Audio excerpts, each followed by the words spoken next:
Hi friends, welcome to Praveen sir classes. మొదటిసారి మన YouTube ఛానల్ని చూస్తున్న ప్రతి ఒక్క అభ్యర్థి ఇప్పుడే మన ఛానల్ని సబ్స్క్రైబ్ చేయండి.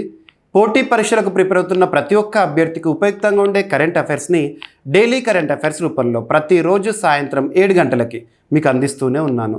ఇక మీ నుండి నేను ఎక్స్పెక్ట్ చేసేది ఒకటే, మీ సపోర్ట్ అండ్ ఎంకరేజ్మెంట్ని ఈ వీడియోకి లైక్ రూపంలో తెలియజేయండి. పోటీ పరీక్షలకు ప్రిపేర్ అవుతున్న ప్రతి ఒక్క ఆస్పిరెంట్కి, మీ ఫ్రెండ్స్ అందరికీ ఈ వీడియో లింక్ని షేర్ చేయండి. ఇక ఈరోజు మార్చ్ 25, 2025 వార్తల్లో చాలా అంశాలు ఉన్నాయి. ఒక్కొక్క టాపిక్ గురించి ఇన్ డీటెయిల్ డిస్కషన్ చేసే ముందు అభ్యర్థులందరికీ పేరు పేరున ప్రత్యేక కృతజ్ఞతలు. మన Praveen sir classes YouTube channel ఇప్పుడు 3 లక్షల మంది సబ్స్క్రైబర్స్తో ఉంది. ఇందుకు సపోర్ట్ చేసిన, నన్ను ఎంకరేజ్ చేస్తున్న, నన్ను ఆదరిస్తున్న ప్రతి ఒక్క అభ్యర్థికి పేరు పేరున ప్రత్యేక కృతజ్ఞతలు చెప్తున్నాను. ఇక భవిష్యత్తులో కూడా మీ సపోర్ట్, ఆదరణ, ఎంకరేజ్మెంట్ ఇదే విధంగా ఉండాలని మనస్ఫూర్తిగా కోరుకుంటూ ప్రత్యేక ధన్యవాదాలు చెబుతూ మీ ప్రవీణ్ సార్. ఇక ఈరోజు నిన్నటి డైలీ కరెంట్ అఫైర్స్ క్లాస్లో నేను అడిగిన ప్రశ్నకి సమాధానాన్ని ముందుగా చూద్దాము. అండ్ ఈ వీడియో చివరిలో ఇచ్చే ప్రశ్న ఏదైతే ఉంటుందో ప్రశ్నకి సమాధానాన్ని ప్రతి ఒక్క ఆస్పిరెంట్ నుండి కూడా నేను కోరుకుంటున్నాను. Most important, most expected, most predicted క్వశ్చన్స్ని మన డైలీ కరెంట్ అఫైర్స్ క్లాస్లో నేను అడుగుతున్నాను. మీకు ప్రశ్నకి సమాధానం ఇవ్వడం అనేది అలవాటైంది అనుకోండి, రేపు ఎగ్జామినేషన్ హాల్లో ప్రశ్నపత్రంలో ఇదే ప్రశ్న కనబడితే సులభంగా ఆన్సర్ని గుర్తించగలుగుతారు. మీకే ప్రాక్టీస్ అవుతుంది. ఓకేనా? సో ఇక్కడ అబ్జర్వ్ చేస్తే నిన్నటి క్లాస్లో అడిగిన ప్రశ్న, భారత ప్రభుత్వం 2025 సంవత్సరానికి గాను ప్రకటించిన పద్మ పురస్కారాల్లో ఎన్ని పద్మవిభూషణ్, ఎన్ని పద్మభూషణ్, ఎన్ని పద్మశ్రీ పురస్కారాలు ఉన్నాయని ప్రశ్నలను అడిగాను. సింపుల్గా ఇక్కడ అబ్జర్వ్ చేస్తే ప్రతి ఏటా కూడా, ప్రతి సంవత్సరం కూడా on the eve of republic day celebrations, గణతంత్ర దినోత్సవ వేడుకల సందర్భంగా ఒకరోజు ముందు కానీ, 2 రోజుల ముందు కానీ, లేదా ఆ రోజు కానీ భారత ప్రభుత్వం పద్మ పురస్కారాలని ప్రకటిస్తూ ఉంటుంది. మినిస్ట్రీ ఆఫ్ హోమ్ అఫైర్స్ నుండి అఫీషియల్గా ఆ పేర్ల జాబితాని మనం చూస్తూ ఉంటాము. మరి ఈ సంవత్సరం పద్మ పురస్కారాల ప్రకటనను చూసాం కదా, అందులో మొత్తం పురస్కారాల సంఖ్య, పద్మ పురస్కారాలు ఎన్ని? 139. అందులో పద్మవిభూషణ్, పద్మ పురస్కారాల్లోనే అబ్జర్వ్ చేస్తే సూపర్లేటివ్, అత్యున్నతం. పద్మ పురస్కారాల్లో అత్యున్నతం ఏంటంటే పద్మవిభూషణ్ 7 ఉన్నాయి, పద్మభూషణ్ 19 ఉన్నాయి, పద్మశ్రీ వచ్చేసి 113 ఉన్నాయి. ఎగ్జామినేషన్లో అడుగుతారు, ఈ పాయింట్స్ అన్నీ అడుగుతారు. ఇక ఈ సంవత్సరం పద్మ పురస్కారాల్లో ఎంతమంది మహిళలు ఉన్నారు ఇలా అడుగుతారు. మహిళా గ్రహీతలు ఎంతమంది అని చెప్పేసేసి. సో 23. మరణానంతరం పోస్తమస్ అంటాము, మరణించిన వ్యక్తులకి కూడా పద్మ పురస్కారం ఇవ్వాలంటే కండిషన్ ఏంటి, అవన్నీ కూడా మీకు నేను మన Praveen sir classes YouTube channel, ఇదే యూట్యూబ్ ఛానల్లో మీకు నేను ఒక స్పెషల్ వీడియో ఇచ్చాను, చూడండి. సో పద్మ పురస్కారాలకు సంబంధించి ఈ సంవత్సరం పురస్కారాల ప్రకటన జరిగాక వెంటనే ఇచ్చాను, ఆ పేర్లని చూడండి. ఓకేనా? ఇక మరణానంతరం 13. జంట డ్యూస్ అంటే ఒకటే పురస్కారం 2 వ్యక్తులకి ఇస్తారన్నట్టు. 1 విదేశీయులు, ఫారినర్స్ కూడా పద్మ పురస్కారాన్ని ఇవ్వచ్చు, 10 ఈసారి. ఇక పద్మ పురస్కార గ్రహీతల్లో మన తెలుగువారు అంటే ఆంధ్ర, తెలంగాణ 2 ప్రాంతాలకు సంబంధించి 7. ఆంధ్రప్రదేశ్ నుండి 5, తెలంగాణ నుండి 2. ఇక పద్మ పురస్కారాలకు సంబంధించిన కండిషన్ ఏంటంటే ఒక సంవత్సరం గరిష్టంగా 120కి మించకూడదు. కానీ ఒక నిబంధన ఏంటంటే విదేశీయులకు ఇచ్చే పురస్కారాలు, మరణానంతరం ఇచ్చే పురస్కారాలు ఏవైతే ఉంటాయో వాటిని ఈ టోటల్ కౌంట్లో కన్సిడర్ చేయాల్సిన అవసరం లేదు. అవి మినహాయించి టోటల్ చూస్తే 120 ఉంటే చాలు. సో మీకు ఇక్కడ ఈ నంబర్కి అర్థమైపోతుంది. ఓకేనా? అండ్ 1954 నుండి ఈ పురస్కారాల ప్రకటనని మనం చూస్తున్నాము. క్లియర్? ఓకేనా? ఇక వీడియో చివరిలో ఈరోజు ప్రశ్నకి సమాధానాన్ని ప్రతి ఒక్క ఆస్పిరెంట్ నుండి నేను ఎక్స్పెక్ట్ చేస్తున్నాను. ఓకేనా?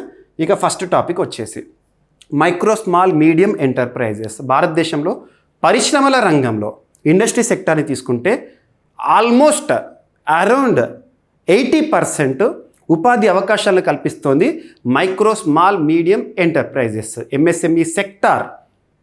ఇక్కడ అబ్జర్వ్ చేస్తే భారతదేశంలో MSME, micro, small, medium enterprises development act notified in 2006. Years గుర్తుంచుకోవాలి. ఇది ఎకానమీలో ఇంపార్టెంట్ టాపిక్.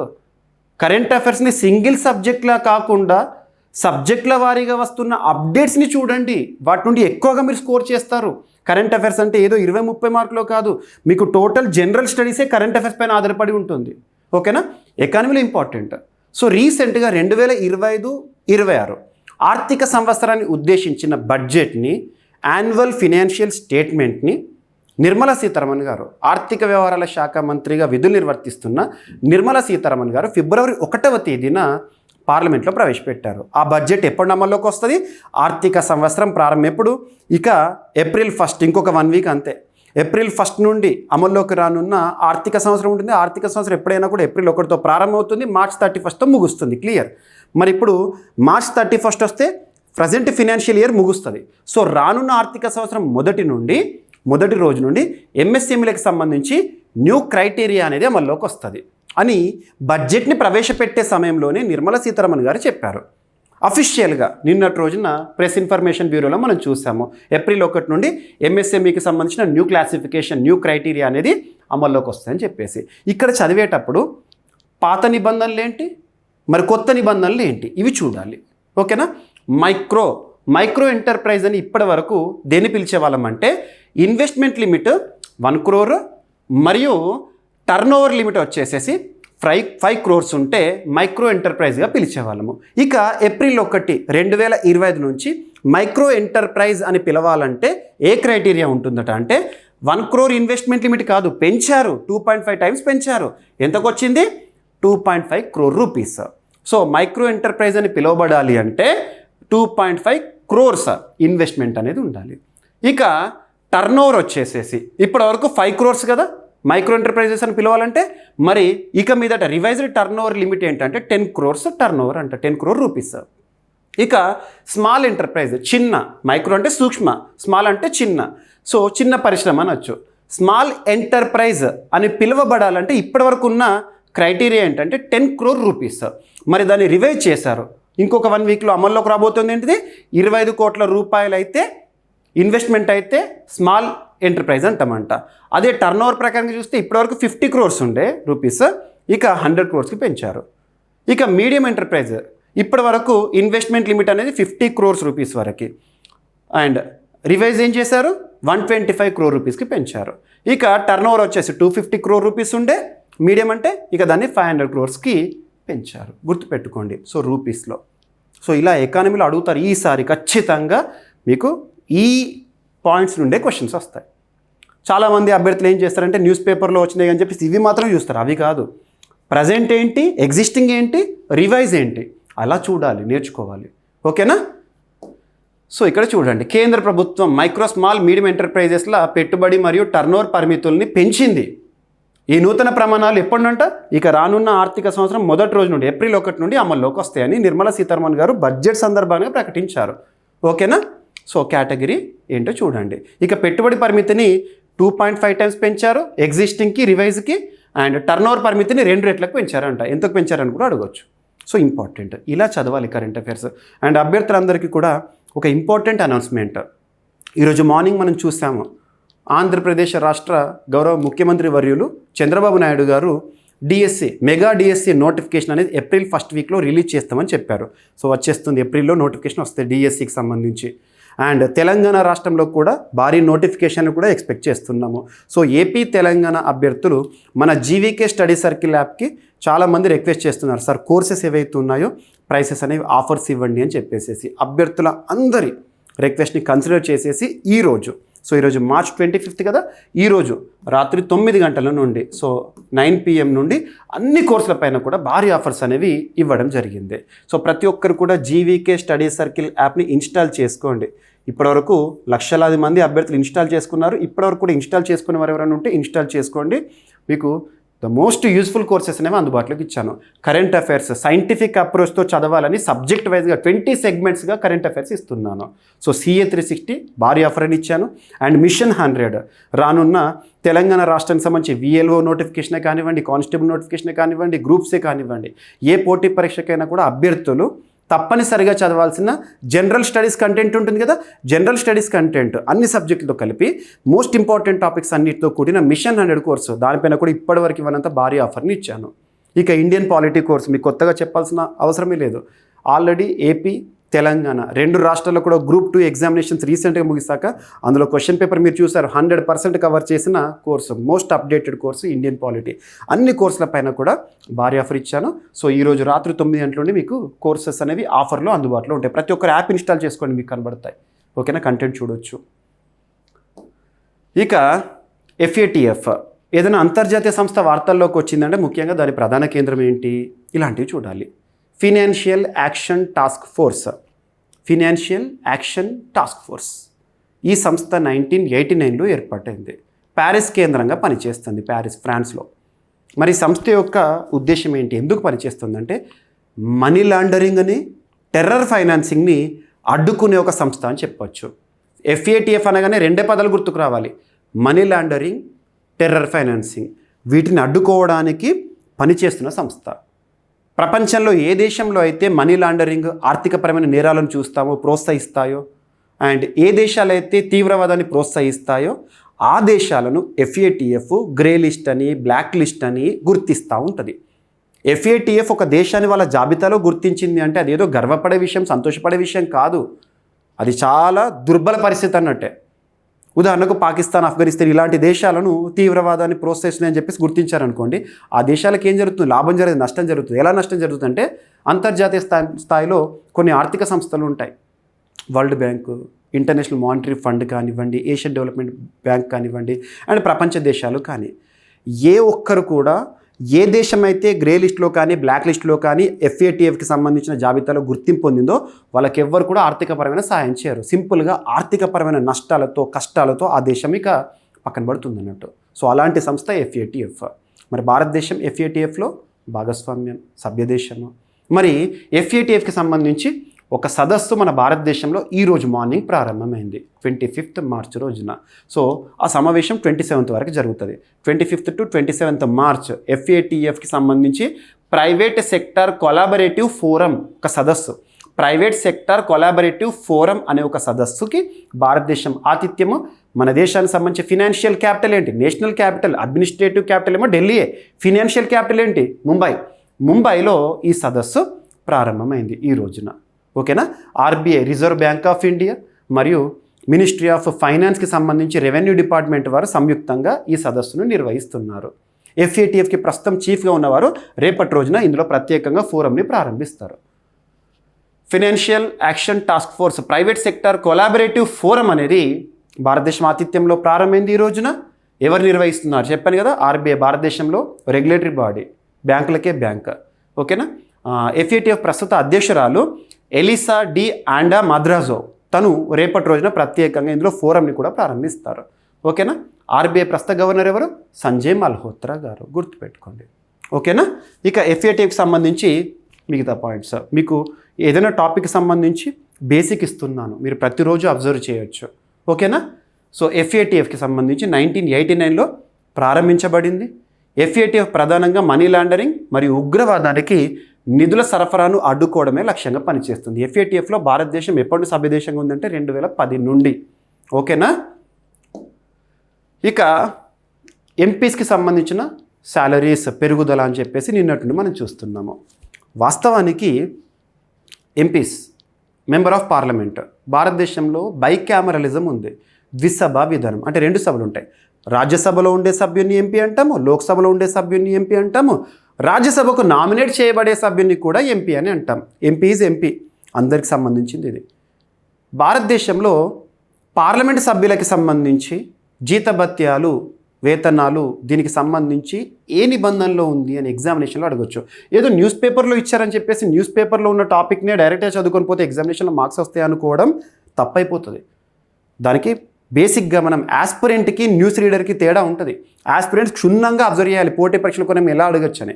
సో ఎంపీలకి సంబంధించి జీతాలు లేదా జీతభత్యాలు, వేతనాలు అనేది ఎక్కడ ఉంటుందంటే దేశంలోని అత్యున్నత చట్టమైన రాజ్యాంగంలో 5వ భాగం ఉంది కదా, 5వ భాగంలో 106వ నిబంధన 106th ఆర్టికల్ దీనికి సంబంధించింది. పార్లమెంట్ సభ్యుల జీతభత్యాలు వీటికి సంబంధించి ఎవరు నిర్ణయిస్తారు, పార్లమెంటే నిర్ణయిస్తుంది. పార్లమెంట్ 5 సంవత్సరాలకు ఒకసారి పార్లమెంట్ సభ్యుల జీతభత్యాల్లో మార్పులు చూస్తాం, పెరుగుతూ ఉంటుంది. ఎందుకంటే ఇన్ఫ్లేషన్ అంటే ఏంటి, too much money chasing two few goods. Money value అనేది మార్పు వస్తూ ఉంటుంది ఎవ్రీ ఇయర్ కూడా. అలా మనీలో మార్పు వస్తుంది కాబట్టి, ద్రవ్య విలువ మార్పు వస్తుంది కాబట్టి వీళ్ళ శాలరీస్ కూడా పెరుగుతూ ఉంటాయి. అందుకే కదా మనకి పిఆర్సీ అని ఉద్యోగస్తులు కూడా శాలరీస్ పెంచుతారు. సో అలా లాస్ట్ టైం 2018లో ఎంపీలకు సంబంధించి వేతనాల్లో మార్పులు చేశారు. అదే ప్రస్తుతం అందుబాటులో ఉంది. మరి 5 ఏళ్ళు అంటే ఎప్పుడు 2018 నుండి 5 ఇయర్స్ అంటే 2023 కదా. సో 2023 ఏప్రిల్ 1 నుండి ఈ పెరిగిన శాలరీస్ ఏవైతే ఉంటాయో, వేతనాలు ఏవైతే ఉంటాయో అమల్లోకి వస్తాయని చెప్పేసి నిన్నటి రోజున అఫీషియల్గా గెజిట్ వచ్చింది. సో వచ్చింది 2025లోనే గెజిట్ పెంచుతున్నామని, కానీ ఎప్పుడు అమలు చేస్తున్నారు? 2023 ఏప్రిల్ 1 నుండి. మళ్ళీ 5 ఏళ్ళు అంటే ఎప్పటికి వస్తుంది? 2028 నుండి మళ్ళీ పెరుగుతుంది. దానికి సంబంధించిన గెజిట్ 2030లోనో 2029లోనో వస్తుంది. ఓకేనా? సో ఇది గుర్తుపెట్టుకోండి. ఇక ఒక చట్టం ఉంటుంది, salaries, allowances and pensions of MPs act 1954. ఆ చట్టం ఆధారంగానే వాళ్ళకి సంబంధించిన శాలరీస్ అనేవి ఉంటుంది. చివరిసారి అందులో సవరణ ఎప్పుడు జరిగింది? 2018. ఓకేనా? ప్రస్తుతం ఎంపీల శాలరీ ఎంత? 1 lakh. ఎంతకు పెంచారు? 1,24,000. నియోజకవర్గ భత్యం వాళ్ళకి సంబంధించిన కాన్స్టిట్యూషన్ సంబంధించిన డెవలప్మెంట్లో భాగంగా 70,000 87,000కి పెంచారు. ఓకేనా? ఇక కార్యాలయ వ్యయాలు అండ్ దినసరి భత్యాలు ఎలా ఉంటాయని చెప్పేసి కూడా ఇక్కడ మెన్షన్ చేశాను. ఒకసారి చూడండి. నెలవారీ వేతనం 1,00,000 కాస్త 1,24,000కు పెరిగింది. రోజువారీ భత్యం 2,000 నుండి 2,500కి పెరిగింది డైలీ. సో మాజీ ఎంపీల పెన్షన్ వచ్చేసి రిటైర్డ్ ఉంటారు కదా, వాళ్ళకి సంబంధించిన రిటైర్డ్ వాళ్ళకి, లేదా ఎంపీ కాలపరిమితి పూర్తయిన 5 ఏళ్ళు పూర్తయిన తర్వాత, లేదా రాజ్యసభ అయితే 6 ఏళ్ళు పూర్తయిన తర్వాత మాజీ అయిపోతారు కదా, వాళ్ళకి ఇప్పటివరకు 25,000 రూపాయల పెన్షన్ ఉండే, అది 31,000కు పెరిగింది. ఇక అదనపు పెన్షన్ 5 ఏళ్ల సేవ తర్వాత 2,000 నుండి 2,500కు. ఓకేనా? గుర్తుపెట్టుకోండి. ఇక వాళ్ళకు మరీ అలవెన్సెస్ ఉంటాయి, దేశీయ ప్రయాణాలు కానివ్వండి, వాటికి కూడా మార్పులు తెచ్చారు. సో ఇక్కడ మనం చూడాల్సింది article 106 salaries, allowances, pensions of MPs act 1954. ఇవి ఇంపార్టెంట్ కాంపిటేటివ్ ఆస్పిరెంట్స్ కోణంలో.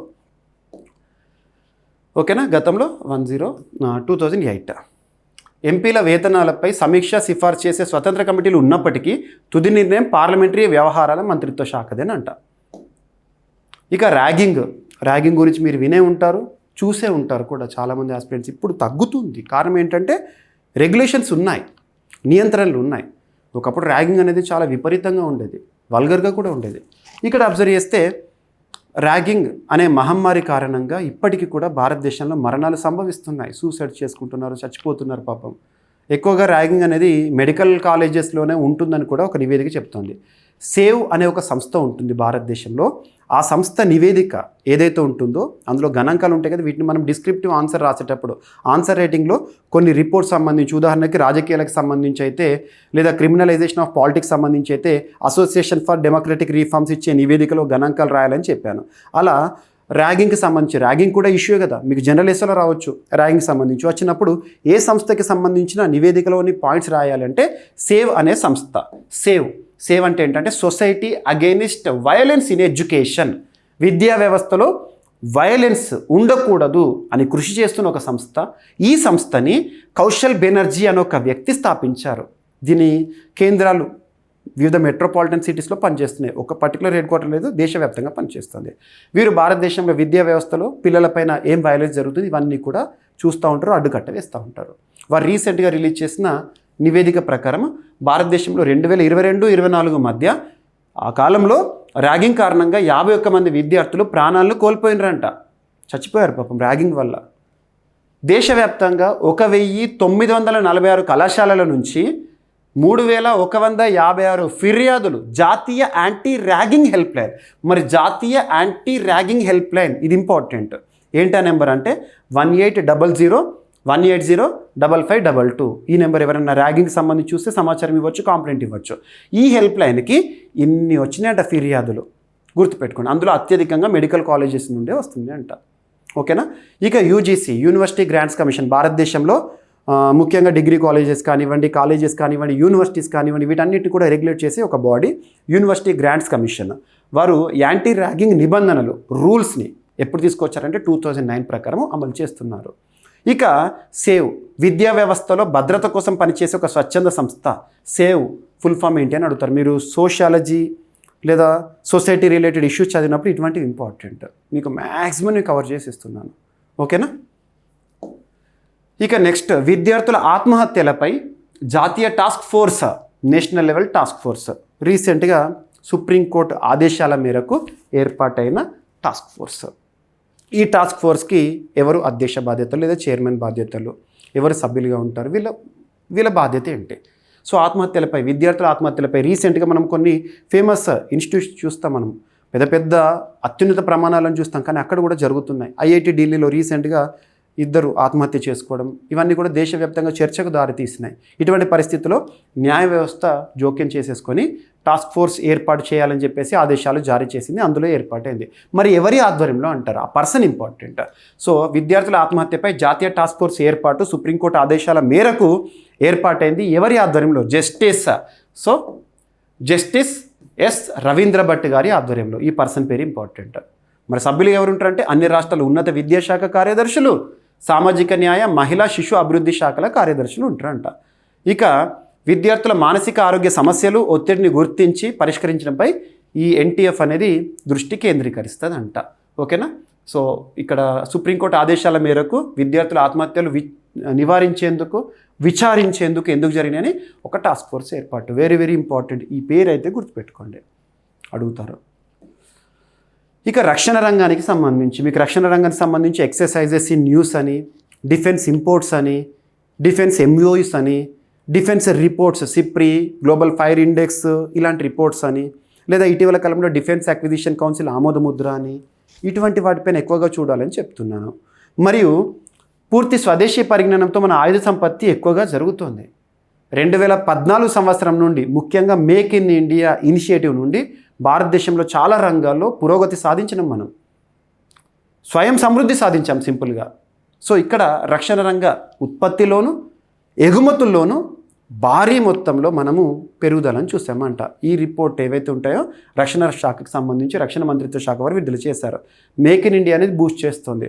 భారతదేశంలో డిఫెన్స్ ప్రొడక్షన్, రక్షణ రంగ ఉత్పత్తులు 2023-24 ఆర్థిక సంవత్సరం వరకు 1,27,000 కోట్ల రూపాయలకు చేరిందంట. 1.27 lakh crores రక్షణ రంగ ఉత్పత్తుల విలువ. ఓకేనా? 2014-15లో అంటే బిఫోర్ ఎన్డీఏ గవర్నమెంట్ 46,429 కోట్ల రూపాయల ఉత్పత్తులు మాత్రమే జరిగేవి. ఇక ఇప్పుడు 1.27 lakh crores ఉత్పత్తి జరుగుతుంది భారతదేశంలో. డిఫెన్స్ ప్రొడక్షన్ ఎంత వృద్ధి? 174% గ్రోత్. ఇక మరి ఉత్పత్తి చేసిన మన అవసరాలు తీర్చుకోను విదేశాలకు కూడా ఎగుమతి చేస్తున్నాం కదా. రీసెంట్గా తేజాస్ కానివ్వండి, బ్రాహ్మోస్ కానివ్వండి, భారత రష్యా సంయుక్తంగా తెచ్చిన బ్రాహ్మోస్ని కూడా వివిధ దేశాలకు ఎగుమతి చేస్తున్నాం. మరి ఎగుమతుల ద్వారా మనకు వస్తుంది ఆదాయం. సో అలా 2013-14 ఆర్థిక సంవత్సరంలో 686 కోట్ల రూపాయల రక్షణ రంగ ఎగుమతులు జరిగితే 2023-24 లాస్ట్ ఫినాన్షియల్ ఇయర్ అయ్యే వరకు 21,000 కోట్ల రూపాయల ఎగుమతులు, అంటే 10 ఏళ్లలో 30 రెట్ల వృద్ధిని సాధించినామంట. ఇదంతా కూడా మీకు నిన్నటి రోజున ఆల్ ఇండియా రేడియో అని చెప్పేసి మీకు వెబ్సైట్ ఉంది, గవర్నమెంట్ సంబంధించిన వెబ్సైట్, పిఐబి అటువంటి వాటిలో కనబడతాయి ఇవన్నీ కూడా. సో మీకు చాలా సోర్సెస్, కనీసం ఒక 15 to 20 సోర్సెస్ని ఆధారంగా తీసుకొని అఫీషియల్ వెబ్సైట్స్ నుండి మీకు నేను డేటా అనేది ఇస్తున్నాను. ఓకేనా? మేక్ ఇన్ ఇండియా ఎప్పుడు? 2014. ప్రధాన డిఫెన్స్ సంస్థలు భారతదేశంలో ఏంటి? DRDO, HAL, BEL, BEML. ఓకేనా? ఇప్పుడు Bharat Asia, Africa, Latin America దేశాలకు రక్షణ పరికరాల ఎగుమతుల్లో కీలక స్థానాన్ని ఆక్రమించిందంట. ఇక దేశంలోనే మొట్టమొదటి, అతి పెద్ద, అతి చిన్న, అతి పొడవైన అనే పదాలతో, ప్రత్యేక పదాలతో ఉండే టాపిక్స్ని మనం సూపర్లేటివ్స్గా చూస్తున్నాము. ఇక్కడ ఒక సూపర్లేటివ్ టాపిక్ కామన్గా మనం సఫారీ చాలామంది ఇష్టపడుతూ ఉంటారు. అస్సాంలో కాజీరంగాలో కానివ్వండి, లేదా మన తెలుగు ప్రాంతాలకు దగ్గరలో అంటే తడోబా, అంధేరి కానివ్వండి, జంగిల్ రైడ్ ఉంటాం, సఫారీ జీప్లో వెళ్తూ టైగర్ సైట్ కోసము, జంతువుల సైట్ కోసం చూస్తూ ఉంటాం కదా. అలాంటిది కామన్గా డే టైంలో నడుస్తుంది ఎక్కడైనా సఫారీ. కానీ సింగపూర్ నుండి ప్రేరణ పొంది భారతదేశంలో మొదటిసారి ఉత్తరప్రదేశ్ రాష్ట్రంలో నైట్ సఫారీ ఇనిషియేటివ్ అనేది అతి త్వరలో చూడబోతున్నాము. సో ఇక సఫారీ అనేది రాత్రిపూట కూడా జంతువులను చూడొచ్చు అంట. ఎక్కడ? లక్నోలో ఉత్తరప్రదేశ్ రాష్ట్ర ప్రభుత్వం ప్రత్యేకంగా దీనిపైన పనిచేస్తుంది. ఓకేనా? ఉత్తరప్రదేశ్ ప్రభుత్వం 1,500 కోట్ల రూపాయలతో Kukrail night safari and adventure పార్కును లక్నో సమీపంలో ఏర్పాటు చేయనుంది. నైట్ సఫారీ ఇది దేశంలో మొట్టమొదటి నైట్ సఫారీగా చరిత్రలో నిలవనుంది. ప్రాజెక్టును 2 దశలుగా అభివృద్ధి చేస్తారట. సింగపూర్ నైట్ సఫారీ నుంచి ప్రేరణ తీసుకొని దీన్ని ప్రారంభిస్తున్నారు. గుర్తుపెట్టుకోండి, ఎక్కడ అని అడుగుతారు. సూపర్లేటివ్ సింగిల్ లైన్లో చూస్తే సరిపోతుంది. ఇక మీరు అస్సాం, మేఘాలయ ఈ రాష్ట్ర పర్యటనలకు వెళ్తే ఎవరైనా చాలా వరకు అస్సాంకి వెళ్తే అస్సాంతో పాటు మేఘాలయ కూడా చూస్తారు. Meghalaya the most attractive tourist destination in India. Oommen ghat river కానివ్వండి, క్లీన్ వాటర్, ఇవన్నీ చూస్తాము. అక్కడ మీరు నేచర్ అనేది అద్భుతాలను సృష్టించింది. లివింగ్ రూట్ బ్రిడ్జెస్ అంటారు, సహజ వేరు వంతెనలు. సో కామన్గా వేర్లు ఏవైతే ఉంటాయో భూమి లోపల ఉంటాయి కదా, అటువంటి వేర్లు ఏవైతే ఉంటాయో నేచరే అల్లుకున్న రూట్స్. లివింగ్ రూట్ బ్రిడ్జ్ అంటేనే మీకు గుర్తుకు రావాల్సింది మేఘాలయలో ఉంటాయి, చిరపుంజి ఈ ప్రాంతంలో ఉంటాయి.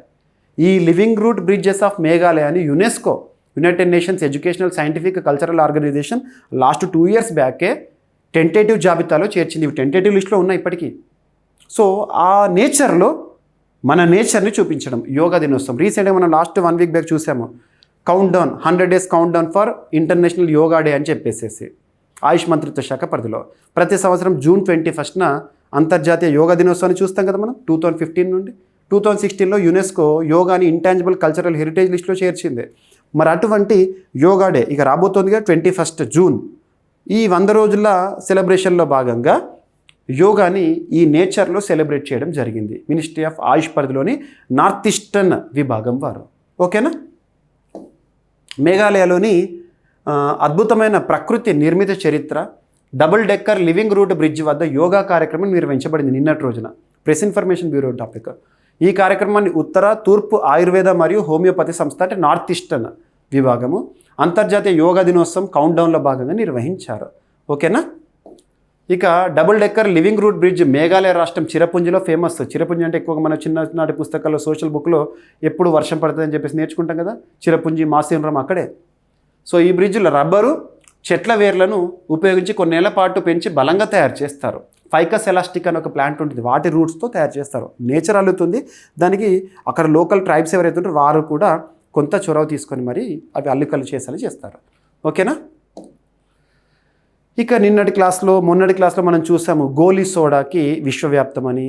మొన్నటి రోజున anthurium flower export to Singapore అని చెప్పేసేసి, మరియు ఇటీవల కాలంలో ముజఫర్ నగర్ బెల్లం బంగ్లాదేశ్కి ఎగుమతి అని ఇవన్నీ చూస్తున్నాం. అపెడాకి సంబంధించి agriculture and processed foods exports development authority which is working under ministry of commerce. మళ్ళీ అపెడా ఒక ఎగుమతితో వార్తల్లోకి వచ్చింది. సిక్కిం నార్త్ ఈస్టర్న్ స్టేట్, భారతదేశంలోనే మొట్టమొదటి ఆర్గానిక్ స్టేట్ సిక్కిం. మరి సిక్కిం నుంచి సోలమన్ దీవులకి GI ట్యాగ్ ఉన్న డల్లే మిరపకాయలు ఏవైతే ఉంటాయో ఎగుమతి. డల్లే అంటే చాలా ఘాటుగా, స్పైసీగా, కారంగా ఉంటాయి. వాటిని ఎగుమతి చేస్తున్నారు సోలమన్ ఐలాండ్స్కి. ఎవరు అగ్రికల్చర్ ప్రోడక్ట్స్ని ఎక్స్పోర్ట్ చేస్తుంది అంటే ఎవరు? మినిస్ట్రీ ఆఫ్ కామర్స్ పరిధిలో పనిచేస్తున్న అపెడా సంస్థకు సంబంధించి అప్డేట్ చేసుకోండి సరిపోతుంది.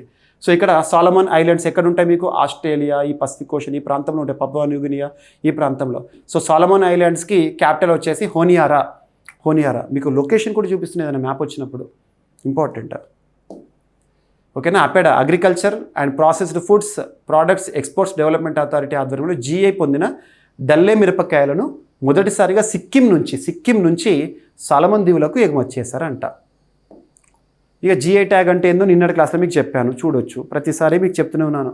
Geographical indication of goods registration and protection act 1999 ఆధారంగా జాగ్రఫికల్ ఇండికేషన్స్ రిజిస్ట్రీ చెన్నై కేంద్రంగా పనిచేసిన సంస్థ ఒక వస్తువుకు ప్రాంతం ఆధారంగా, ఒక ప్రాంతానికి వస్తువు ఆధారంగా ప్రత్యేక గుర్తింపు ఇస్తుంది. ఆ వస్తువు ఏదైనా కావచ్చు, తిండే కావచ్చు, పండించే పంటే కావచ్చు, వంటే కావచ్చు, బెవరేజెసే కావచ్చు, ఏదైనా నేసే వస్త్రమే కావచ్చు, ఏదైనా కూడా. GI ట్యాగ్ పొందిన ప్రోడక్ట్కి అదే ప్రాంతానికే కాకుండా దేశవ్యాప్తంగా అంతర్జాతీయ స్థాయిలో ప్రాముఖ్యత వస్తుంది. అదే ప్రాముఖ్యత ఇప్పుడు. అపెడా 1985లో స్థాపించబడింది. అండ్ నెక్స్ట్ వచ్చేసి సోలమన్ దీవుల రాజధాని, కరెన్సీ, సోలమన్ దీవుల యొక్క కరెన్సీ వచ్చేసి సోలమన్ దీవుల డాలర్. ఓకేనా.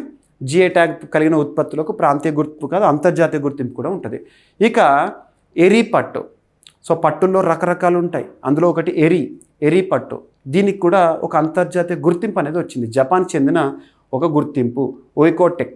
సో ఇక్కడ అబ్జర్వ్ చేస్తే ఎరీ సిల్క్. సో ఫస్ట్ పట్టులో రకాలు ఏంటో చూడండి.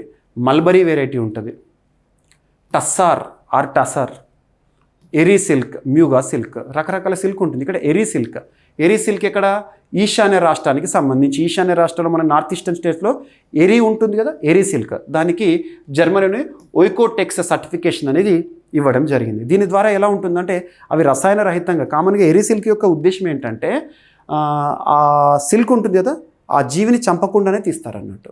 ఓకేనా.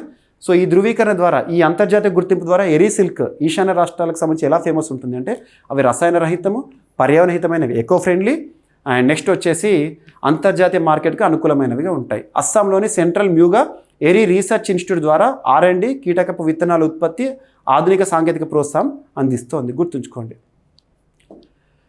ఇక ఎరీ సిల్క్, పీస్ సిల్క్ అని కూడా పిలుస్తారు. కీటకం చనిపోకుండా తీయడం వల్ల దీనికి ప్రత్యేకతను ఉంటుంది. ఓకేనా. ఈ ఓయికోటెక్స్ సర్టిఫికేషన్ ఏంటంటే ఉత్పత్తులు రసాయనాలు లేనివిగా ఉండాలని ప్రమాణం, ఎటువంటి కెమికల్స్ లేకుండా, ఆర్గానిక్ అనుకోండి.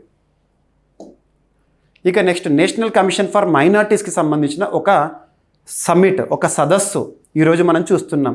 25 మార్చ్ ఈరోజు ఉదయం 10 గంటలకు ప్రారంభమైంది. So national commission for Minorities చట్టబద్ధ సంస్థ. ఏదైనా చట్టబద్ధ సంస్థ గురించి చదివితే ఆ చట్టబద్ధ సంస్థ ఏ చట్టం ఆధారంగా ఏర్పడింది, ఎప్పుడు ఏర్పడింది, ప్రస్తుతం ఆ సంస్థకి చైర్పర్సన్ ఎవరు, ఇవన్నీ కూడా మనం చూడాలి. ఓకేనా. రాష్ట్ర వ్యాప్తంగా మైనార్టీ కమిషన్స్ ఉంటాయి కదా, ఆ మైనార్టీ కమిషన్ సంబంధించిన చీఫ్స్ ఎవరైతే ఉంటారో ఈరోజు సమావేశం అయ్యారు ఢిల్లీలో. ఓకేనా.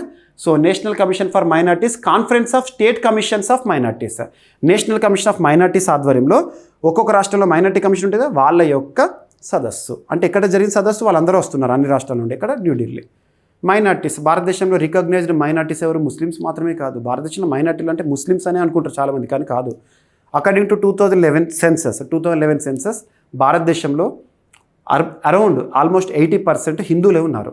ఈ హిందువులు కాక మిగతా 20%లో ఉన్న మతాల వారు ఉంటారు కదా, వాళ్ళందరినీ కూడా రిలీజియస్ మైనార్టీస్ అంటాం. అందులో ఎక్కువగా ముస్లిమ్స్ ఉన్నారు.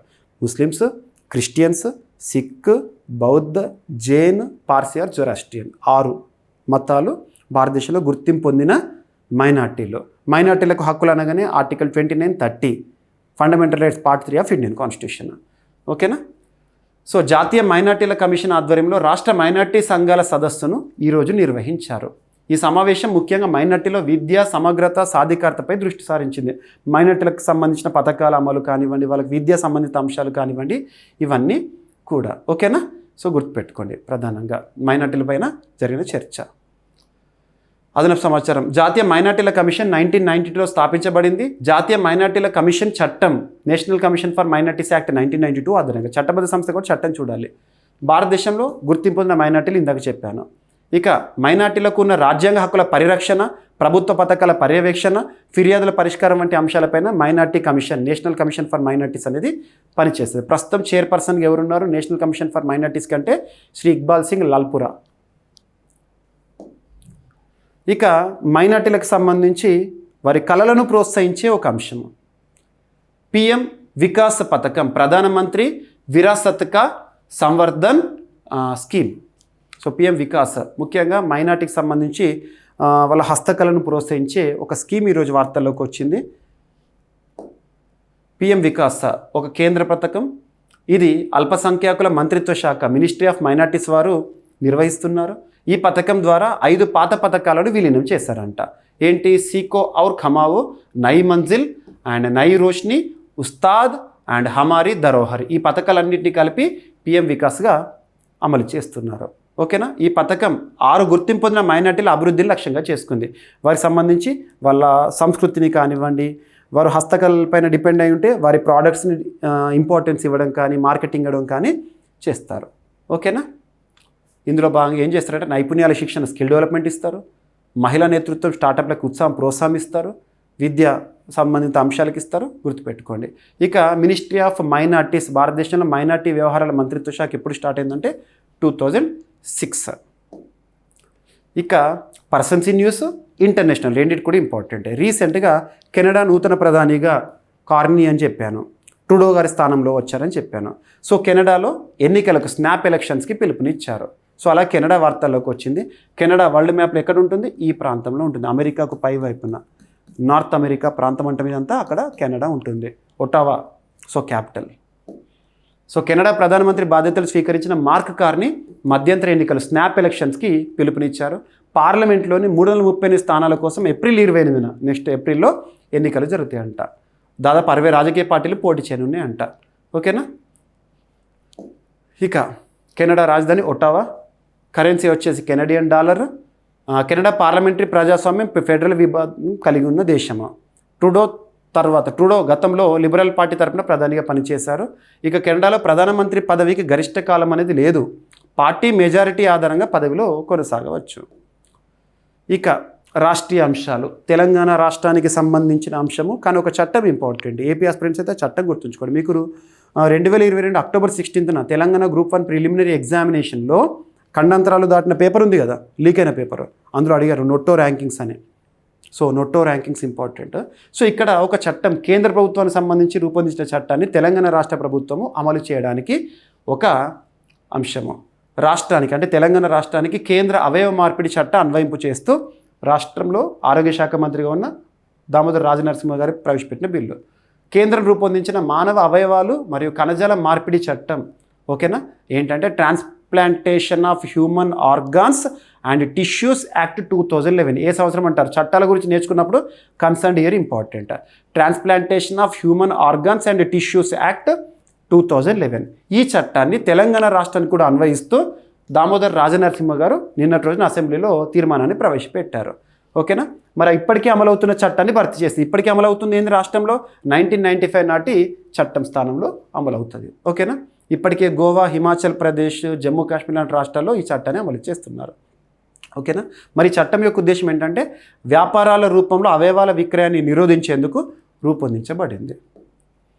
ఇక క్రీడలకు సంబంధించి నిన్న మనం చూసాము. మీకు నేను వాట్సాప్ ఛానల్లో పోస్ట్ చేస్తున్నాను, మినిట్ టు మినిట్ అప్డేట్స్ ఇస్తున్నాను. ప్రతి ఒక్కరు వాట్సాప్ ఛానల్ ఫాలో అవ్వండి. మీకు కామెంట్ బాక్స్లో మన GVK study circle app link మరి వాట్సాప్ ఛానల్ లింక్ని పోస్ట్ చేస్తాను, కామెంట్ బాక్స్లో పిన్ చేస్తాను. ప్రతి ఒక్కరు కూడా ఈరోజు యాప్ ఇన్స్టాల్ చేసుకోండి, వాట్సాప్ ఛానల్ ఫాలో అవ్వండి. మీకు మినిట్ టు మినిట్ అప్డేట్స్ ఇస్తున్నాను. ఓకేనా, సో కబడ్డీ వరల్డ్ కప్ 2025 విజేతగా భారత్ మహిళల విభాగం, పురుషుల విభాగం ఇంగ్లాండ్ పైన జయకేతనం వేశారు. ఎక్కడ జరిగిందంటే ఇంగ్లాండ్లో జరిగిన tourney. Indian kabaddi men's and women's teams defeat England in the final.